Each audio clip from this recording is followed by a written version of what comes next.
Oke, baik, Shalom saudara-saudara yang terkasih di mana saja berada malam hari ini. Malam hari ini kita akan belajar firman Tuhan dari Matius pasal 7 ayat yang ke-15 sampai ayat yang ke-23 dengan tema Nabi palsu berbahaya. Jadi tema firman Tuhan malam hari ini adalah Nabi palsu berbahaya. Waspadalah terhadap nabi-nabi palsu yang datang kepadamu dengan menyamar seperti domba, tetapi sesungguhnya mereka adalah serigala yang buas. Dari buahnya lah kamu akan mengenal mereka. Dapatkah orang memetik buah anggur dari semak duri atau buah arah dari rumput duri? Demikianlah setiap pohon yang baik menghasilkan buah yang baik, sedangkan pohon yang tidak baik menghasilkan buah yang tidak baik. Tidak mungkin pohon yang baik itu menghasilkan buah yang tidak baik, ataupun pohon yang tidak baik menghasilkan buah yang baik. Dan setiap pohon yang tidak menghasilkan buah yang baik pasti ditebang dan dibuang ke dalam api. Dari buahnya lah kamu akan mengenal mereka. Bukan setiap orang yang berseru kepadaku, Tuhan, Tuhan, akan masuk ke dalam kerajaan surga, melainkan dia yang melakukan kehendak Bapakku yang di surga. Pada hari terakhir banyak orang yang akan berseru kepadaku, Tuhan, Tuhan, bukankah kami bernubuat demi namamu, dan mengusir setan demi namamu, dan mengadakan banyak mujizat demi namamu juga? Pada waktu itulah aku akan berterus terang kepada mereka dan berkata, enyalah dari hadapanku, kamu sekalian pembuat kejahatan. Demikian jauh pembacaan firman Tuhan untuk kita malam hari ini. Saudara-saudara yang terkasih di dalam Kristus Yesus, kalau kita berbicara tentang nabi, sudah tentu bahwa ada orang-orang yang berkedudukan tinggi, mempunyai jabatan di dalam gereja yang berpeluang besar untuk mengajar atau memberitakan firman Tuhan. Misalnya pendeta, penatua, diaken, guru sekolah minggu, dan lain-lain. Namun tes kita bukan saja berbicara tentang seorang nabi, tetapi nabi palsu. Mengapa dikatakan atau disebut nabi palsu? Sudah tentu pandangan atau ajaran yang dikemukakan oleh mereka ini atau oleh nabi-nabi ini datang dari karangan atau pemikiran mereka sendiri, yang sudah pasti bertentangan dengan Alkitab atau firman Tuhan. Saudara, ada sebuah tulisan yang memberikan definisi dari nabi-nabi palsu. Bunyi kalimatnya begini: pribadi-pribadi dan organisasi-organisasi yang menyampaikan berita-berita yang mereka katakan datang dari suatu sumber adi manusiawi, tetapi tidak berasal dari Allah yang benar dan tidak selaras dengan kehendaknya yang telah disingkapkan. Jadi maksudnya di sini adalah bahwa nabi-nabi palsu yang mengajar atau berkhotbah, mereka bukan mengajar firman Tuhan yang selaras dengan kehendak Allah. Nah, apa akibatnya dari pengajaran nabi palsu ini? Malam hari ini kita akan belajar beberapa hal yang berkaitan dengan nabi palsu atau pengajar sesat ini. Poin yang pertama yang kita akan belajar adalah penyamaran nabi palsu itu sangat berbahaya. Bapak Ibu saudara-saudara yang terkasih di dalam Kristus Yesus, teks kita pada ayat yang ke-15 mengatakan, waspadalah terhadap nabi-nabi palsu yang datang kepadamu dengan menyamar seperti domba, tetapi sesungguhnya mereka adalah serigala yang buas. Saudara, kata waspadalah yang pasti adalah sebuah peringatan terhadap suatu bahaya. Mengapa harus waspada? Karena mereka adalah serigala yang buas. Mereka menyamar dengan memakai kulit domba, tetapi sesungguhnya mereka adalah serigala yang buas atau yang jahat. Saudara yang terkasih di dalam Kristus Yesus, mengapa Yesus memberikan analogi atau ilustrasi yang dari nabi palsu dikontraskan dengan binatang serigala? Karena antara nabi palsu dengan serigala sama-sama membahayakan nyawa. Mereka disebut sebagai nabi-nabi palsu. Jadi serigala-serigala itu bukan menyamar sebagai orang-orang Kristen biasa, tetapi mereka menyamar sebagai nabi. Sekali lagi saya katakan, nabi adalah orang yang mempunyai kedudukan tinggi. Mereka menyamar sebagai orang-orang yang memberitakan firman Tuhan, seperti pendeta, penginjil, guru sekolah minggu, guru agama, pengurus komisi, majelis, dan lain-lain. Inilah yang membuat mereka sangat berbahaya. Karena mereka punya kedudukan yang tinggi di dalam gereja, makanya mereka punya peluang besar untuk memberitakan firman Tuhan. Dan mereka pasti dihargai oleh banyak orang atau oleh banyak jemaat. Sehingga jemaat awam akan menelan mentah-mentah ajaran mereka. Dengan ajaran mereka yang sesat, maka banyak orang yang disesatkan. Untuk itulah, tugas kita sebagai orang-orang yang sudah menjadi orang Kristen adalah kita harus sungguh-sungguh berdoa. Kita harus sungguh-sungguh belajar kitab suci. Karena kitab suci lah yang menjadi pedoman bagi kita untuk mengerti kebenaran. Sehingga di saat seseorang nabi atau pendeta mengajar atau berkhotbah, maka kita tidak menelannya dengan mentah-mentah. Atau kita dapat mengertinya dengan baik bahwa ajaran dia benar atau palsu. Saudara, tetapi memang harus diakui bahwa banyak orang Kristen yang tidak peduli dengan ajaran yang benar. Yang penting mereka sudah menjadi orang Kristen. Itu sudah cukup bagi mereka. Mereka tidak pernah mengerti atau belajar kitab suci. Yang penting mereka pergi ke gereja setiap hari Minggu. Itu saja tujuan mereka. Karena menurut mereka bahwa semua nabi atau semua pendeta adalah benar. Padahal di dalam tes kita, Tuhan Yesus sendiri yang mengatakan bahwa nabi-nabi palsu. Ada orang, ada pendeta atau ada penginjil yang mereka adalah penginjil yang palsu atau pendeta yang palsu. Saudara, belajar kitab suci sangat bermanfaat bagi orang Kristen. Belajar firman Tuhan merupakan menambah pengetahuan bagi orang Kristen. Dan belajar firman Tuhan sangat berguna bagi pertumbuhan iman orang Kristen.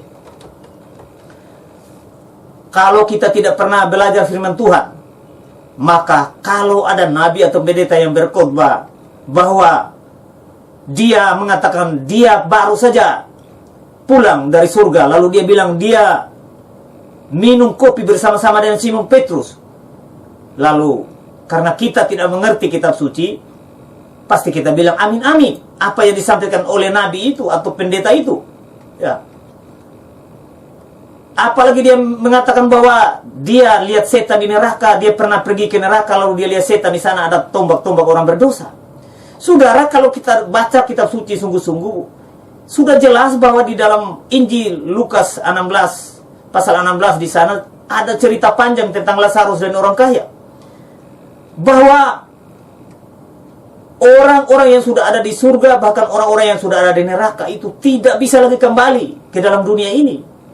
Tetapi ada nabi atau pendeta yang berkhotbah bahwa mereka baru saja pulang dari surga atau neraka. Dan banyak jemaat yang amin-amin pada ajaran atau cerita-cerita atau khotbah seperti itu. Kenapa demikian? Karena memang mereka tidak pernah mengenal, tidak pernah belajar kitab suci dengan baik.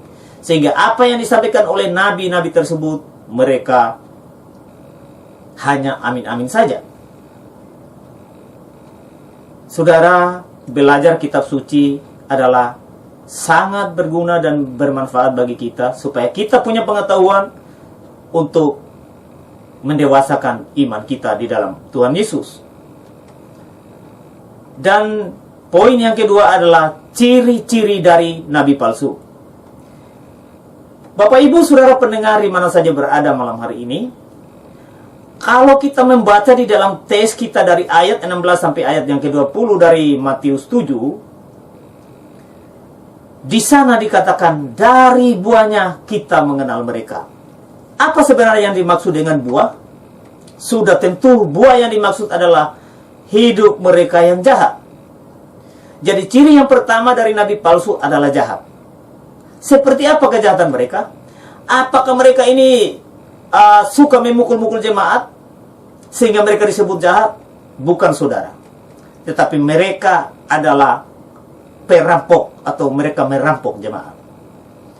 Di dalam firman Tuhan, di dalam Titus 1 ayat 10 sampai 11, firman Tuhan berkata, karena sudah banyak orang yang hidup tidak tertib, terutama di antara mereka yang berpegang pada hukum sunat, dengan omongan yang sia-sia mereka menyesatkan pikiran. Orang-orang semacam itu harus ditutup mulutnya, karena mereka mengacau banyak keluarga dengan mengajarkan yang tidak-tidak untuk mendapatkan keuntungan yang memalukan. Jadi saudara, dari ayat ini, mereka mencari keuntungan dengan omongan, menyampaikan firman Tuhan dengan sembarang saja, dengan tidak benar, dengan sesat.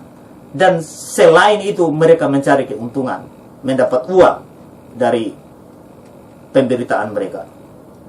2 Petrus 2 ayat 3. Dan karena serakahnya guru-guru palsu itu akan berusaha mencari untung dari kamu dengan cerita-cerita isapan jempol mereka. Tetapi untuk perbuatan mereka itu hukuman telah lama tersedia dan kebinasaan tidak akan tertunda. Saudara, jadi memang kita tidak bisa hindari bahwa hari ini juga banyak nabi, banyak pendeta, banyak hamba-hamba Tuhan yang mereka berkhotbah mengajar firman Tuhan supaya mereka dapat uang, dapat keuntungan dari khotbah mereka atau dari ketika mereka melakukan atau menyampaikan firman Tuhan. Yeremia 10 ayat 8. Sebab itu aku akan memberikan istri-istri mereka kepada orang-orang lain, ladang-ladang mereka kepada penjajah. Sesungguhnya dari yang kecil sampai yang besar, semua mengejar untung, baik nabi maupun imam. Semuanya melakukan tipu. Saudara-saudara, ini pun bukan hanya terjadi di dalam perjanjian lama, tetapi hari ini pula banyak pendeta, banyak hamba Tuhan seperti ini. Mereka kalau mau berkhotbah diminta berkhotbah di satu gereja atau di satu KKR, mereka tanya tarifnya berapa, bayar mereka berapa. Ini saudara, hari ini kita tidak sadar orang-orang seperti ini, ya. Banyak hamba-hamba Tuhan yang tipe seperti Alkitab katakan hari ini juga. Jadi dari ayat-ayat yang telah saya baca malam hari ini, bahwa sangat jelas kalau nabi palsu tidak peduli dengan kebenaran ajaran mereka, tetapi bagaimana mereka mengejar supaya jemaat dapat terpengaruh dan nabi palsu itu mendapat keuntungan secara materi dari jemaat. Dan sampai hari ini pula di kota kita, di kota Kupang, sungguh-sungguh masih banyak, bahkan tambah banyak orang seperti ini.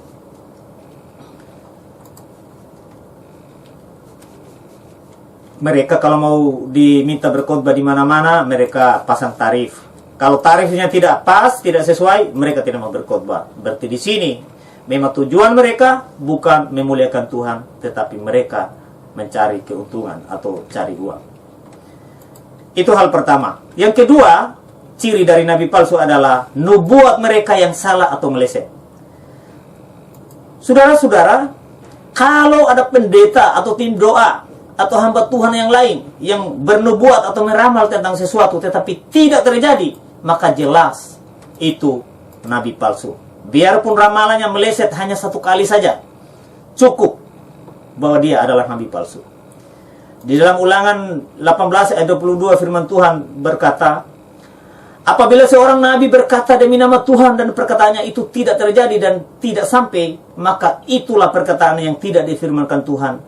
Dengan terlalu berani nabi itu telah mengatakannya, maka janganlah gentar kepadanya.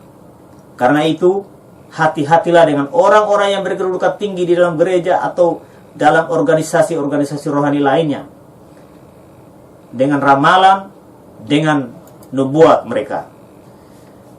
Bapak Ibu, pada tahun 2010 kemarin, ada seorang yang katanya hamba Tuhan.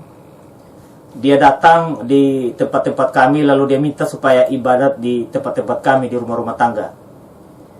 Tapi saya tidak menerima orang ini, karena saya belum kenal dia, belum tahu dia. Tetapi ternyata tetangga saya 2 rumah terima dia untuk beribadat. Lalu ibadahnya setiap hari Jumat dilakukan. Tapi ternyata dari hari demi hari semakin akrab dengan orang-orang di situ, dengan kami. Lalu tetangga kami ada yang ditinggalkan oleh suaminya pergi kerja di luar daerah, lalu tidak pulang-pulang. Lalu pada 2010 itu ini si hamba Tuhan atau si nabi ini meramal bahwa 2013 akan pulang suami ini, akan kembali ke Kupang. Saudara, dari 2013 itu sampai 2018 hari ini, bahkan komunikasi pun sudah tiada lagi. Berarti sangat jelas orang ini adalah nabi palsu. Untuk itu hati-hatilah kalau ada orang yang meramal, tim doa, pendeta atau siapapun yang mengaku hamba Tuhan, tetapi ramalan mereka meleset bahkan bertentangan dengan firman Tuhan, itu sudah pasti nabi palsu atau penyesat. Atau juga nubuat atau ramalannya betul-betul terjadi, tetapi tidak sesuai kitab suci, sudah tentu ramalan itu datang dari setan atau orang itu nabi palsu atau penyesat. Dari ajarannya saja, si nabi yang datang ke kami itu saya sudah memastikan bahwa oh ini nabi palsu. Kenapa? Waktu dia mengajar ini tidak ada satu kali pun yang menekankan bahwa Yesus adalah Tuhan dan Juru Selamat. Tetapi bagaimana dia mengajar supaya bagaimana orang bisa saleh, bisa berbuat baik, bisa mengasihi. Hanya itu ajarannya. Ajaran seperti itu sudah pasti ajaran sesat, bahkan nabi palsu. Dan yang ketiga, ajaran mereka adalah sesat. Salah satu ciri yang sangat menonjol dan paling berbahaya dari nabi palsu adalah dari pengajarannya. Di dalam Ulangan 13 ayat 1-3 firman Tuhan, apabila di tengah-tengahmu muncul seorang nabi atau seorang pemimpi, dan ia memberitahukan kepadamu suatu tanda atau mujizat, dan apabila tanda atau mujizat yang dikatakannya kepadamu itu terjadi, dan ia membujuk, mari kita mengikuti Allah lain yang tidak kau kenal, dan mari kita berbakti kepadanya, maka janganlah engkau mendengarkan perkataan nabi atau pemimpi itu, sebab Tuhan Allahmu mencoba kamu untuk mengetahui apakah kamu sungguh-sungguh mengasihi Tuhan Allahmu dengan segenap hati dan dengan segenap jiwamu. Dari ayat ini mengatakan, biar seorang nabi yang datang kepadamu memberitahukan tentang mujizat, dan mujizat itu benar-benar terjadi, tetapi ajarannya sesat, janganlah kamu percaya kepadanya. Lalu ajaran sesat itu yang bagaimana saja? Yang pertama, kalau mereka mengajar bahwa iman tanpa perbuatan baik untuk selamat. Kalau ada ajaran seperti itu, bahkan sekarang tenar populer di mana-mana saja, itu sudah pasti ajaran sesat, bahkan itu nabi palsu. Kedua, kalau mereka berkhotbah atau mengajar, tidak ada penekanan sedikit pun kalau Yesus satu-satunya Tuhan dan Juru Selamat. Tetapi mereka begitu serius mengajarkan hal-hal yang bersifat moral dan etika secara detail. Dan inilah kesesatan nomor satu yang lagi giat dilakukan saat ini. Entah di mimbar-mimbar gereja, di bangku-bangku teologi, ataupun ibadah-ibadah rumah tangga, persekutuan doa, sekolah-sekolah minggu, ibadah pemuda, ibadah kaum bapa dan kaum ibu, dan lain-lain sebagainya. Saudara-saudara, kalau memang ajaran yang bersifat moral atau etika dapat menyelamatkan dan bisa menjadi jalan pergi ke surga, maka sesungguhnya Yesus tidak perlu datang ke dunia untuk mati mengenaskan di kayu salib. Kalau memang manusia bisa selamat dengan melakukan perbuatan baik, untuk apa Yesus datang ke dunia hanya menjadi salah satu jalan? Menambah satu jalan. Saudara, hukum Taurat tidak dapat menyelamatkan manusia. Hukum Taurat tidak dapat menebus dosa manusia. Maka Yesus Kristus yang adalah Allah sendiri datang ke dunia untuk semua orang yang mau percaya kepadanya.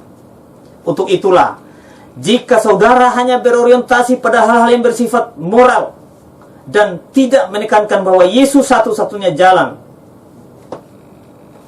maka sangat dipastikan kalau saudara adalah nabi palsu. Dari ciri-ciri nabi palsu yang telah kita belajar ada 3, yaitu yang pertama, mereka adalah jahat, yaitu mereka berkhotbah bukan untuk memuliakan Tuhan, tetapi cari uang atau cari keuntungan.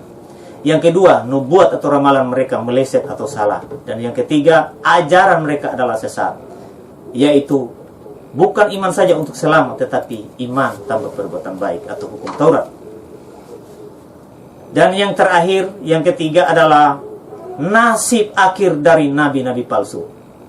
Saudara, bagaimana nasib akhir atau ketika nabi palsu ini mati, mereka pergi kemana? Saudara, sudah tentu mereka pergi ke neraka. Dan mereka pergi ke neraka untuk selama-lamanya. Di dalam ayat 23 pada teks kita mengatakan, pada waktu itulah aku berterus terang kepada mereka dan berkata, aku tidak pernah mengenal kamu. Enyalah daripadaku, kamu sekalian pembuat kejahatan. Enyalah dari hadapanku. Dan ini Tuhan Yesus sendiri yang ngomong. Berarti kalau mereka tidak dikenal oleh Tuhan Yesus dan Tuhan Yesus bilang, pergilah, enyalah, pasti mereka tidak pergi kemana-mana. Sudah tentu pergi ke neraka. Jadi nabi palsu yang sudah mati, pasti mereka sudah pergi ke neraka. Tetapi nabi palsu yang masih berkeliaran saat ini, jika mereka tidak sadar dan mau bertobat, maka akan mengalami nasib yang sama dengan pendahulu mereka. Kalau mereka tidak pernah bertobat untuk beriman kepada Yesus sebagai Tuhan dan Juru Selamat, kalau mereka tidak pernah mengajar bahwa Yesus satu-satunya jalan kepada Allah, maka nasib mereka akan sama dan pergi ke neraka. Di dalam teks kita di ayat 21 sampai ayat 23 mengatakan, bukan setiap orang yang berseru kepadaku Tuhan, Tuhan akan masuk ke dalam kerajaan surga, melainkan dia yang melakukan kehendak Bapa-Ku yang di surga.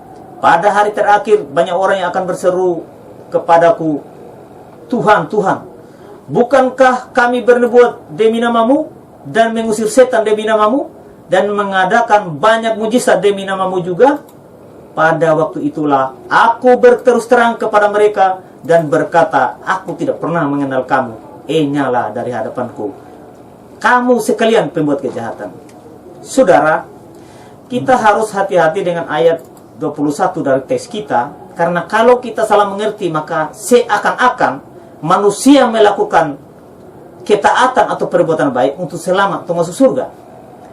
Kita harus perhatikan konteks dari ayat ini. Sebab perikop dari Matius pasal 7 ayat 15 sampai 23, Yesus sementara berbicara tentang pengajar sesat atau nabi palsu. Kalau begitu, apa maksud ayat 21 dari Matius pasal 7 ini? Bukan orang yang berseru kepadaku Tuhan, Tuhan akan masuk ke dalam kerajaan surga, melainkan dia yang melakukan kehendak Bapa-Ku yang di surga. Artinya, jika seseorang berseru kepada Tuhan atau mengaku dari mulutnya kalau dia orang beriman atau orang percaya kepada Tuhan, tetapi bukti dari pengakuan itu tidak ada, bahkan dia tidak melakukan yang dikehendaki Tuhan, maka orang itu adalah penyesat atau nabi palsu. Jadi orang-orang yang ada dalam teks kita ini, mereka keliling sana-sini untuk beribadah kepada Tuhan, tetapi ternyata mereka tidak sungguh-sungguh memuliakan Tuhan, tetapi mereka mencari keuntungan untuk pribadi mereka. Jadi di dalam ajaran mereka, mereka memakai nama Yesus, tetapi hanya simbol supaya mereka dapat uang. Waktu mereka bernubuat, mereka memakai nama Yesus. Waktu mereka membuat banyak mujizat, mereka juga memakai nama Yesus. Tetapi semua itu hanya demi keuntungan mereka. Jadi memang mereka ini, nabi palsu ini mengaku bahwa mereka ini orang Kristen. Mereka ini kenal Yesus. Tetapi sebenarnya buah dari hidup mereka tidak ada satu pun yang berkenaan, bahkan jahat di dalam pandangan Tuhan. Makanya Tuhan bilang, bukan orang yang berseru-seru kepadaku Tuhan yang melakukan kehendak. Artinya kalau kita orang beriman sungguh-sungguh, pasti kita melakukan kehendak Tuhan yang baik.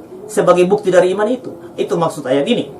Jadi ayat ini jangan digunakan sebagai dasar bahwa saudara bisa melakukan, bisa berbuat baik supaya selamat. Tidak. Lihat konteks ayat ini secara utuh. Makanya lanjutan pada ayat 22 mengatakan, pada hari terakhir banyak orang akan berseru kepadaku, Tuhan, Tuhan, bukankah kami bernubuat demi namamu dan mengadakan banyak mujizat demi namamu juga? dalam ayat 22 ini mereka protes. Mereka kira mereka selamat dengan usaha atau perbuatan baik mereka itu. Tetapi mereka tidak sadar kalau mereka hanyalah orang Kristen KTP. KTP-nya saja yang ditulis Kristen Protestan. Tetapi mereka adalah pembuat kejahatan atau nabi palsu.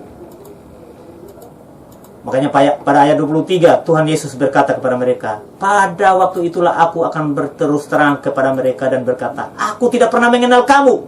Enyalah daripadaku kamu sekalian pembuat kejahatan. Jadi ingat Bapak Ibu, saudara-saudara yang sering kali buat mujizat, bernubuat, dan itu walaupun itu terjadi, tapi pernah kau saudara sudah terima Yesus sebagai Tuhan dan Juru Selamat pribadimu? Pernahkah kamu mengajar berkhotbah bahwa hanya Yesus satu-satunya jalan ke surga, atau kamu hanya mengajar tentang perbuatan baik? Kalau tidak, bertobatlah malam hari ini, karena Tuhan tidak akan mengenalmu kalau engkau tidak pernah memberitakan Injil apapun di dunia ini. Jangan pikir kau sudah selamat dengan melakukan mujizat, ya, berdoa pada Tuhan sampai menangis-menangis, tetapi kamu tidak pernah beriman sungguh-sungguh kepada Yesus sebagai Tuhan dan Juru Selamatmu. Apa gunanya kamu cari Yesus di dunia ini? Rasul Paulus mengatakan bahwa kita adalah manusia yang paling malang jika kita hanya mencari Yesus dalam hidup ini saja.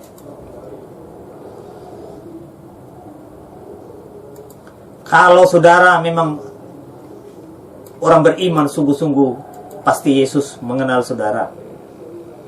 Tetapi ternyata di dalam ayat kita, Yesus tidak pernah mengenal mereka. Padahal mereka ini tiap hari buat mujizat demi nama Yesus, bernubuat demi nama Yesus, pakai nama Yesus, gunakan nama Yesus. Dan hari ini juga tak kalah banyak orang-orang yang ada di sekitar kita. Hati-hatilah, dengarlah firman Tuhan malam ini, supaya saudara, jika ada dalam kesesatan, jika saudara adalah nabi palsu, supaya saudara bisa berbalik pada kebenaran firman Tuhan. Mustahil Tuhan tidak mengenal mereka kalau memang mereka adalah orang benar.